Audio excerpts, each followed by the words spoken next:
Alright folks, if you just finished Severance Season 2 and your brain's spinning, you're not alone. In this video, I'll walk you through that wild ending, explain what it means, and tease what could happen in Season 3. Let's get into it. Another year at Lumon has come to an end, leaving us with a handful of answers and a mountain of new questions.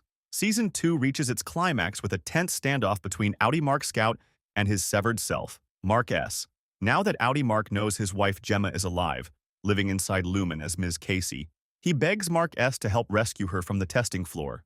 But if Mark S. agrees, he knows it means the end of his existence. Reintegration isn't an option. Outie Mark has lived too much and would overwrite him completely. Even Mark's sister Devon doesn't care if the innie dies. You want me to give my life? No. The lives of everyone down there? No, it's not that simple. As long as she gets her brother and his wife back. Then comes a huge reveal. Harmony Coble, who we now know invented the entire severance procedure, explains the truth.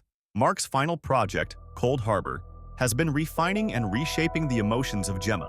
He's already created 24 innies of her. This final file, the 25th and final test. Once it's complete, he'll be discarded. This becomes the philosophical core of the episode. Mark S. wants to live. He has emotions, relationships, memories. He's fallen in love with Helly R., the severed version of Helena Egan, the heir to Lumon. But Outie Mark doesn't see him as a person. He can't even remember Helly's name properly. And so, the innies take matters into their own hands. Helly, devastated after a brutal argument with her father James Egan, finally snaps. She yells, "You and your family created hell, and you're gonna burn in it." Helly's done playing nice. She decides to ignite a full-blown rebellion inside Lumon, with the help of Dylan G, who makes a surprise heroic return. Back at the Macro Data Refinement Office, things take a creepy turn. Mark S. finishes the file, and everything unravels from there. The workspace is transformed with eerie new murals, and even a robotic Kier Egan overseeing the Cold Harbor process. Seth Milchick arrives to congratulate Mark with the robotic Kier in the most disturbing, humiliating way possible. And then, a bizarre new department shows up, choreography and merriment, an absurd marching band that Milchick solemnly leads through the halls. While everyone's distracted, Helly grabs Milchick's walkie-talkie, flushes it, locks him in the bathroom, and delivers a rousing speech to the C&M staff. I know you've lost friends too. And you could be next. You could be next. They give us half a life and think we won't fight for it.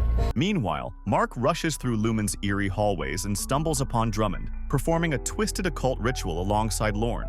Drummond attempts to kill the best goat of the flock, claiming it's destined to guide a woman's soul. But Lorne can't take it anymore. She helps Mark, who takes Drummond hostage and makes it to the testing floor. However, when they enter the elevator, Mark flips. He's back to his Outie self, and in a moment of shock, accidentally shoots Drummond in the neck with a bolt gun. R.I.P. Drummond, Goat Slayer, and Lumon Zealot.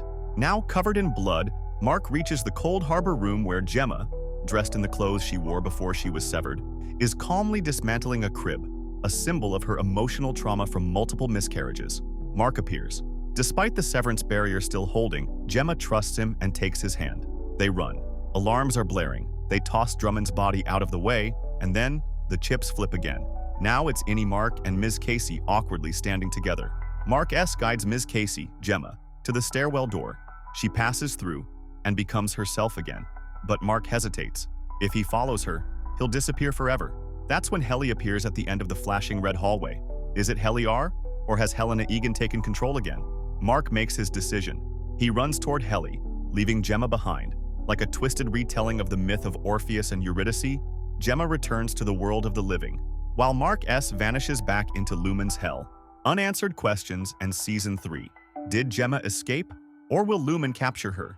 Was it really Helly R at the end? Or Helena reclaiming control? Is Dylan still alive? What happens to Milchick and Coble? Can Lumon be exposed? Or will the company cover everything up? One thing is certain, Season 3 is coming. Apple TV Plus officially confirmed it, and we need it desperately. This season proved one thing clearly. The innies are people, fully conscious, fully emotional, fully alive. Mark S. didn't just fall in love, he fought for the right to choose his own fate. Helly led a rebellion, Dylan found his purpose. Even Lorne risked everything for her goats. This show isn't just sci-fi, it's about workers' rights, identity, and the power of love and rebellion. If you made it this far, you're awesome. Let me know in the comments what shocked you the most in that finale, and what do you think Season 3 will bring? And don't forget, like, subscribe, hit that notification bell, and share this video with every Severance fan you know.